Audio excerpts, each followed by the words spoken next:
Hello friends, welcome back to my channel. आज के video में हम बात करने वाले हैं ऐसी लेडीज़ की जो आज के कलयुग के ज़माने में कुमाता कहलाती है। ऐसी लेडीज जो ऐसी कंपनी की एक सीईओ, इतनी बड़ी पढ़ी लिखी और 39 वर्षीय, अपने ही जिगर के टुकड़े टुकड़े कर डाले। पूरी कहानी क्या है और कहाँ की है आपको बताएंगे। वीडियो को लाइक एंड सब्सक्राइब जरूर कर लें ताकि इसकी जो भी नई अपडेट हो आप तक पहुंच पाए। एक स्टार्टअप कंपनी की 39 वर्षीय मुख्य कार्यकारी अधिकारी यानी सीईओ ने अपने 4 वर्षीय बेटे की गोवा में हत्या कर दी है। फिर शव को लेकर पड़ोसी राज्य कर्नाटक पहुंच गई। गोवा पुलिस ने आरोपी सूचना सेठ को रविवार रात कर्नाटक के चित्रदुर्ग से गिरफ्तार कर लिया है। कलकुट पुलिस थाने के निरीक्षक प्रेस नाइक ने बताया कि आरोपी महिला 6 जनवरी को अपने बेटे के साथ उत्तरी गोवा के कैंडोली में एक किराए के फ्लैट में पहुंची थी। उन्होंने बताया कि 2 दिन वहां रहने के बाद उसने फ्लैट के कर्मचारियों को कहा कि उसे काम के लिए बेंगलुरु जाना है। उसने उसे टैक्सी की व्यवस्था करने को भी कहा। कर्मचारियों ने महिला से कहा कि वह फ्लाइट से बेंगलुरु जा सकती है क्योंकि टैक्सी से जाना उसे महंगा पड़ेगा, लेकिन वह नहीं मानी। 8 जनवरी को एक टैक्सी की व्यवस्था होने के बाद वह सुबह सुबह बेंगलुरु के लिए निकली।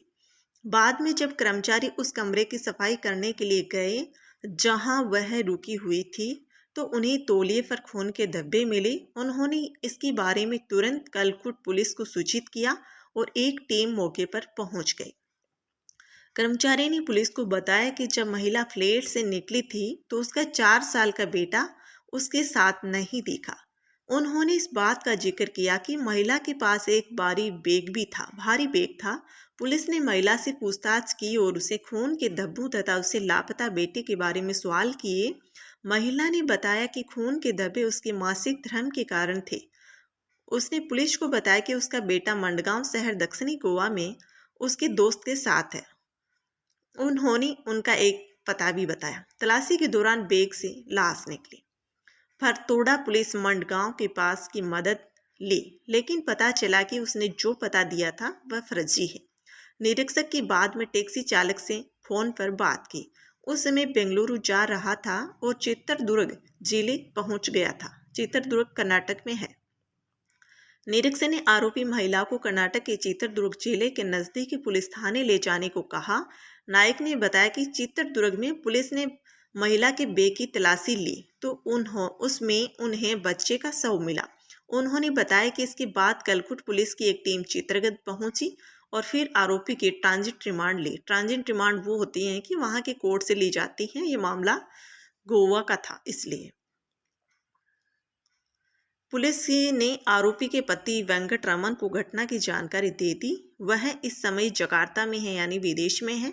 सूचना सेठ एक स्टार्टअप कंपनी की सीईओ थी और सेठ के लिंक्डइन पेज के अनुसार वह माइंड पावरफुल एआई लैब की सीईओ है और 2021 के लिए एआई एथिक्स के शीर्ष 100 ब्रिलियंट महिलाओं में से ये एक है।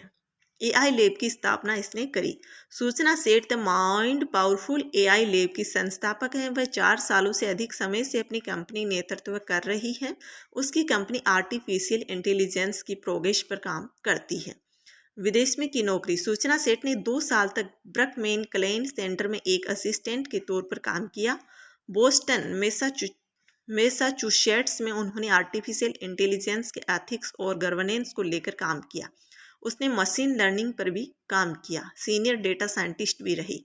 माइंड पावरफुल एआई लैब की स्थापना से पहले सूचना सेठ बेंगलुरु में बूमरैंग कॉमर्स में एक वरिष्ठ डेटा साइंटिस्ट भी थी। वह मूल्य अनुकूलन और बुद्धिमत्ता के लिए डेटा संचालित उत्पादों को डिजाइन करती थी। उन्होंने इस अवधि के दौरान 2 पेटेंट दायर किए। वह इनोवेशन लैब्स में भी जुड़ी थी। सूचना सेठ कंपनी के सेठ साइंसेज डेटा साइंसेज ग्रुप में वरिष्ठ विश्लेषण सलाहकार के रूप में भी काम करती थी।